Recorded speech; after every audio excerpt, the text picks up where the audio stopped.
Guys, आज से मैं इस चैनल पर BTTS सीरीज को स्टार्ट करने जा रहा हूं और मुझे उम्मीद है कि आपको ये सीरीज बहुत पसंद आएगी। इस कहानी की शुरुआत में हमें बताया जाता है कि इस दुनिया में एक कॉन्टिनेंट है जिसमें कोई जादुई शक्ति नहीं है, मगर उनकी ऊर्जा का सोर्स डूची नाम की पावर है। इसीलिए इस महाद्वीप को डूची कॉन्टिनेंट कहते हैं। यहाँ के लोग लगातार दो चीजों का अभ्यास करते हैं जो उनकी ट्रेनिंग को डूची की हाईएस्ट लेवल पर लेकर जाता है। ट्रेनिंग पूरी होने के बाद हर किसी का जीवन इस बात पर डिपेंड करता है कि वे आगे जाकर क्या करेंगे। डूची के लिए 10 चरण हैं, जिनके नाम डू विशेषज्ञ, do master, do grand master, do spirit, do सम्राट, डू पूर्वज, डू ऑनर, डू होली और डू गॉड है। और इन प्रत्येक चरण में कई लेवल होते हैं। फिर हमें क्रो सिटी के जियो राजवंश को दिखाया जाता है, जो 3 बड़े शाही परिवारों में से एक था, जहाँ आज एरिना में सभी स्टूडेंट की डू लेवल को चेक किया जा रहा था। और अब जियो यान को आगे बुलाया जाता है, जो जियो राजवंश का तीसरा युवा मास्टर था। जियो यान आगे जाता है तो सभी स्टूडेंट हंसने लगते हैं। जियो परिवार के एक मुखिया का बेटा जियोनिंग उसे कहता है कि अपने आप को मूर्ख मत बनाओ, तुम्हारी लेवल बहुत कम है। जियो यान उनकी बातों पर ध्यान नहीं देता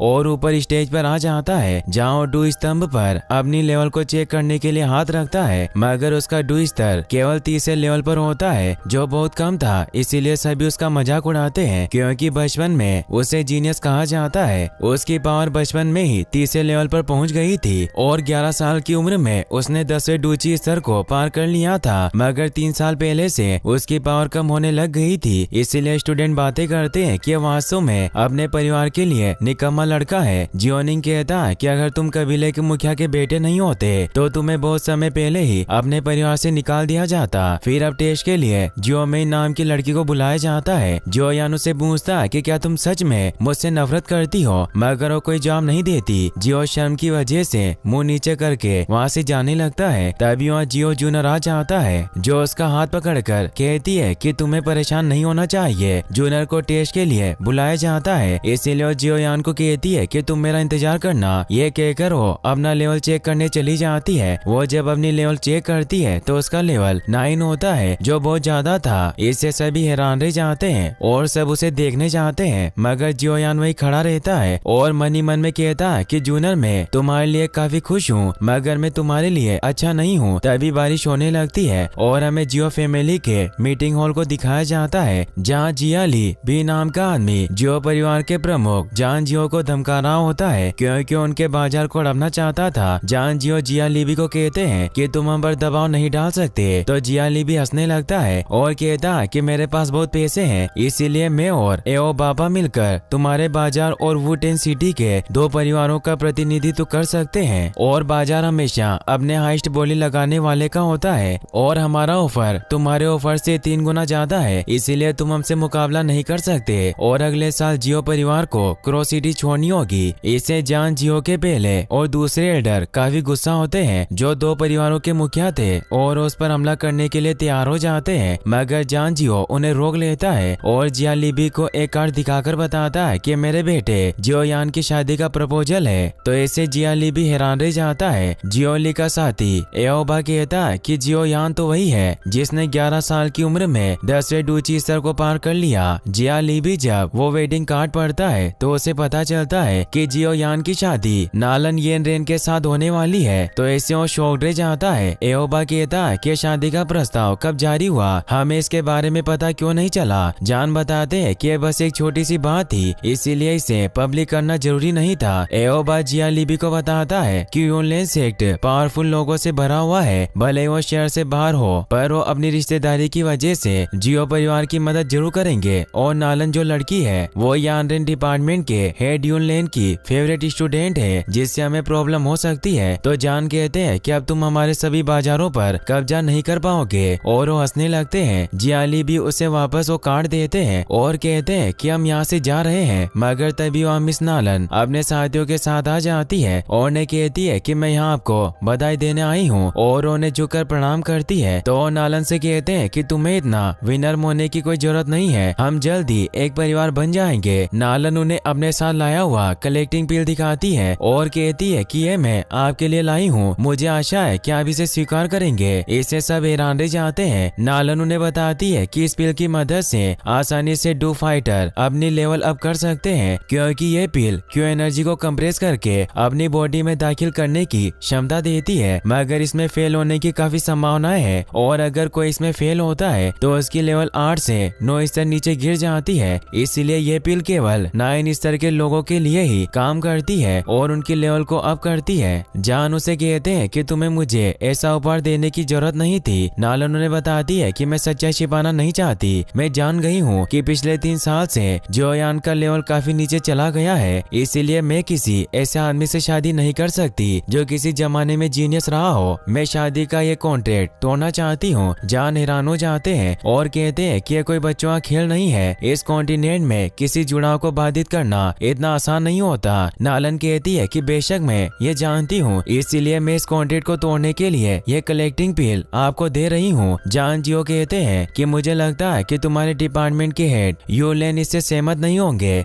नालन कहती है कि मैंने सेक्शन लीडर यूलेन से अनुमति प्राप्त कर ली है। क्यों नहीं चाहते कि मैं किसी ऐसे व्यक्ति से शादी करूं जिसकी लेवल मुझसे काफी कम हो, और अभी आपका बेटा एक हारे हुए लड़के के अलावा और कुछ नहीं है, इसलिए अब आपके पास इस कॉन्ट्रैक्ट को तोड़ने के अलावा और कोई तरीका नहीं है। तभी नालन के साथियों में से एक आगे आता है और वो 7 स्टार डो ग्रैंड मास्टर जी में बदल जाता है, जो यूलेन सेट का ग्रैंड मास्टर था। यह देखकर जान नालन से कहते हैं कि तुम क्या चाहती हो कि क्या मैं तुम्हारे सामने घुटने टेक दूं? नालन कहती है कि भले ही आप अपनी तलवार निकाल कर हमसे मुकाबला करें, मगर मेरा फैसला नहीं बदलेगा। मैं सगाई तोड़ना चाहती हूँ। तभी जियोयान जूनियर के साथ वहाँ जाता है, क्योंकि उन्हें पता चल गया था कि नालन वहाँ आ गई है और जूनियर ने जियोयान को इस बारे में बताया था। जियोयान नालन से कहता है कि मैं कॉन्ट्रैक्ट रद्द करना चाहता हूँ और कहता है कि अगर ये शादी कैंसिल हुई तो एक कॉन्टिनेंट में हमारी बहुत बदनामी होगी और पीढ़ियों तक हमारा परिवार शर्मिंदा रहेगा। जियोयान नालन के पास जाता है तो उसे कहती है कि क्या तुम ही जियोयान हो? तो कहता है कि क्या मैं तुम्हें हैंडसम नहीं लगता? नालन कहती है कि चाहे तुम कितने भी हैंडसम क्यों ना हो, पर तुम बेकार हो। मुझे तुम्हें देखकर बहुत दुख होता है, इसलिए मैं तुम्हें इस शादी को तोड़ने पर 3 कलेक्शन पीस दे सकती हूँ। साथ ही तुम यूलेन सेक्शन में भी ट्रेनिंग ले सकते हो। सभी से चौंक जाते हैं। जान जियो के साथी एडो ने कहते हैं कि अगर हम 3 क्यू पीस लेते हैं तो हमारा जियो परिवार और अधिक शक्तिशाली हो जाएगा और वो बाजार भी हमारे हाथ से नहीं जाएंगे जिन्हें हमने खो दिया है। दूसरा एल्डर भी उन्हें कहता है कि अगर जियोयान यूलेन सेक्शन में ट्रेनिंग करेगा तो अपनी खोई हुई पावर को भी रिकवर कर सकता है। जियाली भी कहता है कि श्रीमती नालन बहुत उदास है, भले ही उसने सगाई को रद्द करके मेरी मदद की, मगर अब जियो परिवार ने इसका समर्थन खो दिया है, इसीलिए वो सभी बाजार जल्दी हमारे होंगे। जियोयान उसे कहता है कि तुम्हें इतनी जल्दी उत्तेजित नहीं होना चाहिए और वो नालन से कहता है कि मैंने फैसला किया है कि मुझे तुमसे तलाक चाहिए। नालन हैरान रह जाती है और वो गुस्से में उसे कहती है कि तुम ऐसा कहकर दोनों पक्षों को चोट पहुंचाई है। अब जी भी गुस्से में अपनी पावर को एक्टिवेट कर लेता है, तो उसे रोकने के लिए जान जियो भी रेज लोएन पावर को एक्टिवेट कर लेते हैं, जिससे वहाँ एक धमाका होता है और वो दोनों लड़ने को तैयार हो जाते हैं। मगर नालन जी को रोक लेती है और जान से कहती है कि हम इसे दूसरे तरीके से हल करेंगे। मैं जियो परिवार को 3 साल देती हूँ। 3 साल बाद जियो लेन यूलेन वार्ड में आ सकता है और मुझसे लड़ सकता है, और अगर ये हार गया तो हमारी शादी नहीं होगी और ये सगाई टूट जाएगी, और अगर तुम जीत गए तो तुम मेरे साथ जो चाहे वो कर सकते हो। फर्स्ट एल्डर कहता है कि उचित नहीं है। कोई मूर्ख भी जानता है कि जियोयान की शक्ति के साथ ऐसा कोई तरीका नहीं है कि वो तुम्हें 3 साल के अभ्यास के बाद हरा सके। सेकंड एल्डर जान से कहता है कि हमारे जियो परिवार के लिए बस एक देरी होगी। 3 साल बाद जियो ली भी वापस हमारे बाजार को हड़पना चाहेगा। नालन उन्हें कहती है कि मेरा सबसे अच्छा ऑफर है जो मैं आपको दे सकती हूँ, और वो जियोयान से पूछती है कि तुम क्या चाहते हो। जियोयान भी उसकी इस शर्त को स्वीकार कर लेता है। तभी वहाँ जूनियर भी आ जाती है, जिसे देखकर जी को अजीब लगता है। नालन कहती है कि अब हमारी बाद में मुलाकात होगी। जियोली भी वहाँ से चला जाता है क्योंकि वो इस 3 ईयर एग्रीमेंट की वजह से कुछ नहीं कर सकता था। नालन भी वहाँ से चली जाती है और वो जाते जाते जियोयान को कहती है कि मुकाबले के लिए मैं तुम्हारा इंतजार करूंगी। जियोयान कहता है कि तुम मुझे धमकाने की हिम्मत कर रही हो क्योंकि मैं कमजोर हूँ। सभी लोग वहाँ से चले जाते हैं। जियोयान काफी परेशान होता है और हॉल से बाहर आता है। जान जियो के साथी एल्डर ने कहते हैं कि जियोयान आगे आने वाली समस्याओं को नहीं जानता। 3 ईयर एग्रीमेंट करके उसने सिर्फ अपनी मौत में देरी की है। जियोयान वहाँ से जाने लगता है। जूनियर उसे रुकने को कहती है, मगर वो नहीं रुकता और वहाँ से भाग जाता है, तो जूनियर उसके पीछे जाती है। जान को उसकी फिक्र होती है। जियोयान दौड़ता हुआ एक घर के पीछे आकर रुकता है। तभी वहाँ जूनियर जूनर भी आ जाती है जो उसे समझाने की कोशिश करती है, मगर उसकी बात नहीं सुनता और वहाँ से चला जाता है। वो निराश होकर आगे बढ़ रहा था, मगर तभी रास्ते में जियोनिंग अपने साथियों के साथ उसे रोक लेता है। वो कहता है कि मैं तुम्हारी राह देख रहा था। जियोयान वहाँ से जाने लगता है, मगर उसे जाने नहीं देते। जियोनिंग कहता है कि तुम्हें तो बहुत बड़ा जीनियस कहा जाता था, मगर तुमने बहुत बड़ी प्रॉब्लम क्रिएट कर दी। और अगर तुम ये सोच रहे हो कि हम सभी सिर्फ इसीलिए चुप हैं क्योंकि तुम्हारे पिता कबीले के मुखिया हैं, तो ये तुम्हारी गलतफहमी है। आज तुम्हारे फैसले की वजह से जियो परिवार को नुकसान हुआ,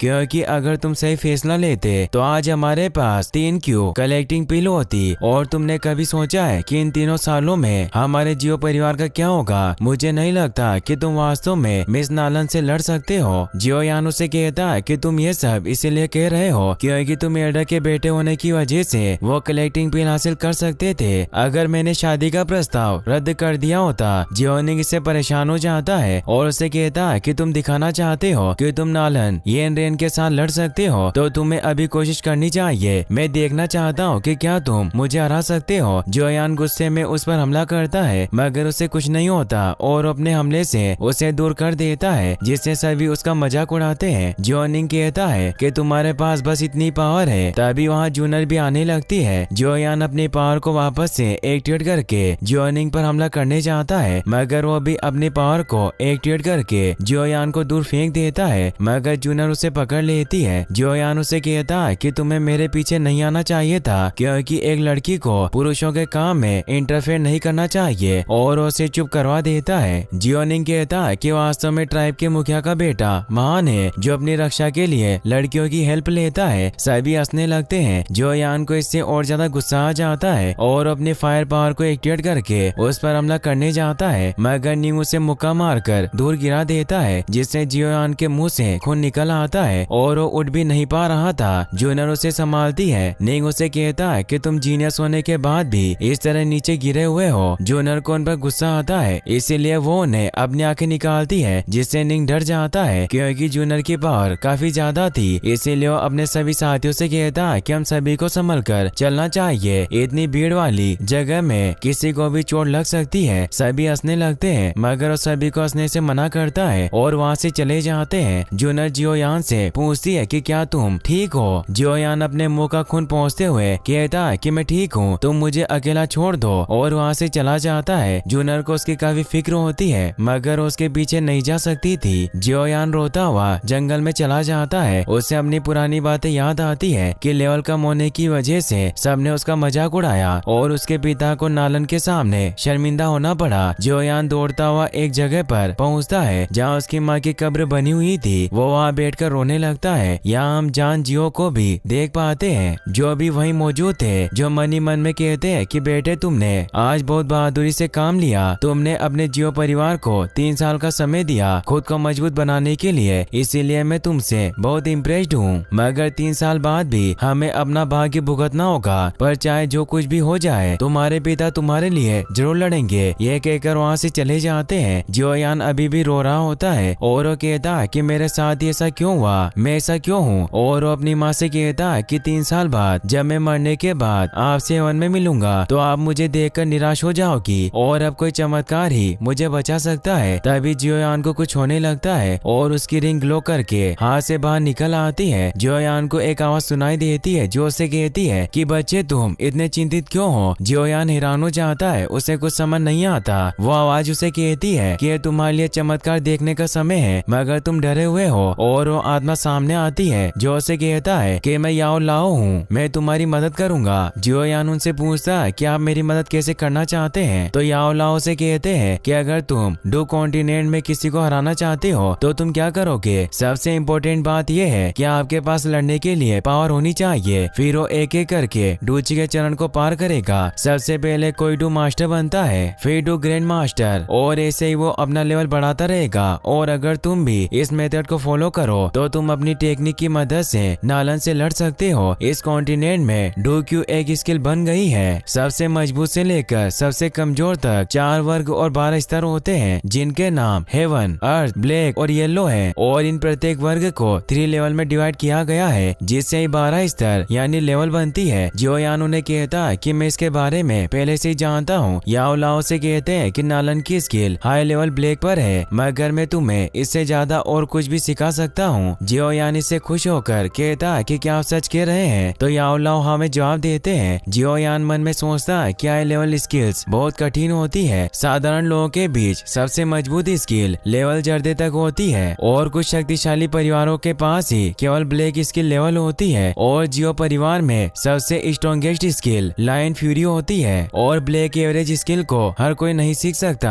केवल शक्तिशाली साम्राज्य के लोग ही इसे सीख सकते हैं। और सदियों से हेवन लेवल स्किल किसी के पास नहीं है, जिस वजह से नालन का यूनलैंड सेक्ट बहुत पावरफुल है। इसीलिए वो सोचता कि क्या याओ लाओ उनसे भी ज्यादा पावरफुल होगा और उन्हें कहता कि भले आपके पास बेहतरीन हुनर हो, मगर जब तक हम सही पिल्स का इस्तेमाल नहीं करते ये बेकार है। यूनलैंड सेक्शन आसानी से क्यू कलेक्टिंग पिल को हासिल कर सकता है और ये पिल केवल लेवल 5 एल्केमिस्ट के द्वारा बनाई जाती है। एल्केमिस्ट उन लोगों को कहा जाता है जो कम साधारण चीजों से मूल्यवान चीजें बना सकते हैं। जो यान कहता है कि तुम जैसा बूढ़ा आदमी उन पिल को कैसे बना सकता है? तो याओ लाओ से कहता है कि मैं खुद एक हाई लेवल एल्केमिस्ट हूँ और लेवल 5 मेरे लिए कुछ नहीं है। तुम मुझे अब से याओ लाओ बुला सकते हो और ये एल्केमिस्ट लेवल मेरे लिए कोई मायने नहीं रखती। यदि तुम मेरे स्टूडेंट बनना चाहते हो तो तुम जितनी चाहे उतनी पिल्स ले सकते हो। जियो यान उन्हें कहता है कि मैं आपसे काफी इम्प्रेस्ड हुआ हूँ, मगर ये पहली बार है जब किसी ने इतनी सफाई से डींगे मारी हो। याओ लाओ कहता है कि क्या तुम मुझ पर विश्वास नहीं करते? जियो यान उन्हें कहता है कि ऐसा नहीं है, मैं आप पर विश्वास नहीं करता और आप जो कह रहे हो वो सच हो, मगर आपके पास इतना टैलेंट होने के बावजूद आप मेरी मदद क्यों करना चाहते हैं? इसीलिए मुझे आपकी बातें झूठी लगती है। याओ लाओ कहता है कि ऐसा इसलिए है क्योंकि पिछले 3 सालों से तुमने मुझे बहुत सी स्किल दी है। तो जियो यान इससे हैरान रह जाता है और उसे समझ आता है कि याओ लाओ उसकी अंगूठी में था, इसीलिए वो 3 साल से इतनी मेहनत करने के बाद भी उसका डू लेवल बढ़ाने की बजाय बहुत घटा। याओ लाओ जियो यान से कहते हैं कि तुम वास्तव में बहुत होशियार हो, मगर मेरे पास 3 साल तक डूची को अवशोषित करने के अलावा और कोई विकल्प नहीं था क्योंकि मेरी सोल बहुत कमजोर थी। जियो यान को इससे गुस्सा आता है और उन्हें कहता है कि तुमने मेरी जिंदगी बर्बाद कर दी। याओ लाओ से कहता है कि तुम इतने गुस्से में क्यों हो? तो जियो यान शांत हो जाता है और कहता है कि मैं भूल गया था कि मैं किसी को हरा नहीं सकता। वो कहते हैं कि तुम्हें उम्मीद नहीं छोड़नी चाहिए, 1 साल में शायद मैं तुम्हें मजबूत बनाने में मदद कर सकता हूँ। जियो यान उन्हें कहता है कि मैं आपसे ज्यादा कुछ नहीं पूछना चाहता, बस आप मुझे ये बताएं कि क्या आप 1 साल में मुझे लेवल 7 तक पहुँचने में मदद कर सकते हैं? मैं उसके बदले में तुम्हें मेरी डूची को अवशोषित करने के लिए माफ कर दूंगा। याओ लाओ कहता है कि तुम्हारी योजना बहुत अच्छी है और अब से मैं तुम्हारा मास्टर हूँ, इसीलिए तुम मुझे मास्टर बुलाना। तो जियो यान कहता है कि मैं तुम्हें मास्टर तभी बुलाऊंगा जब तुम मुझे अच्छी तरह से सिखाओगे, क्योंकि तुम ही मुझे स्टूडेंट बनने के लिए भीख मांग रहे हो। और उन्हें बूढ़ा आदमी कहकर बुलाता है। इससे याओ लाओ को गुस्सा आता है और अपनी पावर से वहाँ बेम्बू को जियो यान की तरफ मोड़ देता है, लेकिन उसे चोट नहीं पहुँचाता और हंसता है क्योंकि उसी उसे डरा रहे थे। वो उसे कहते हैं कि मैं तुम्हारी ट्रेनिंग जल्दी स्टार्ट करूंगा, मगर तुम्हें पहले इस पेपर के साथ रॉ मटेरियल्स को हासिल करना होगा। जियो यान जब उस पेपर को पढ़ता है तो उसमें लिखा था कि उसे 3 आर्किड लीव्स, 2 वाशेड मुड बोनस और फर्स्ट लेवल का इविल कोर वुड एलिमेंट लाना है। इससे वो हैरान रह जाता है क्योंकि ये बेहद कीमती रॉ मटेरियल्स थे। अब वो रिंग वापस से जियो यान के हाथ में आ जाती है। जियो यान अपने आप से कहता है कि इस रॉ मटेरियल्स को खरीदने में हजारों सिक्के खर्च हो जाएंगे, मगर फिर वो सोचता है कि पैसे के लिए मैं मर नहीं सकता, इसीलिए मैं इन सभी रॉ मटेरियल्स को हासिल करूंगा। वहीं हम जिया लिबी को उसके महल में देखते हैं जो अपने बेटे से कह रहा था कि जियो यान ने हमारा प्लान बर्बाद कर दिया। उस 3 ईयर एग्रीमेंट की वजह से हम जियो परिवार के बाजार को नहीं हड़प सकते। तो उसका बेटा जिया लियाओ अपने डैड को एक प्लान बता